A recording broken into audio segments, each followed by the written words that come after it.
Then with the shit, man. Oh, be careful. I don't think you need all three of them lit it on. That was kind of cool. That was only one. Move back. No. That was kind of cool. I don't know. Yeah, it blew out the bottom again. Yeah. It blew out the bottom again. They all went at the exact same time? Oh. Yeah. And blew out the bottom. Oh, we got the neighborhood dogs barking. Bummer. No, only two went out. The other one's still be good because he's underwater thing. But the wing's wet. Yeah, the whole thing's soaked. Put it in. What you gonna do with it? Nah, it's gonna burn. I'm gonna say, a boom in the face. Well, wonder why it didn't go. Maybe that one was actually a dead.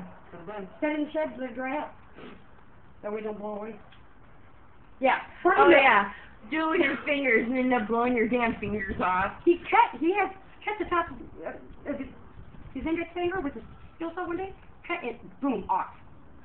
Damn. I had to. Ah! Holy shit! You're gonna blow part of your truck up Holy shit! instead. Look at this thing. You don't care. Oh yeah, that's true. The anticipation's killing me. It went out. Yeah, let's take that.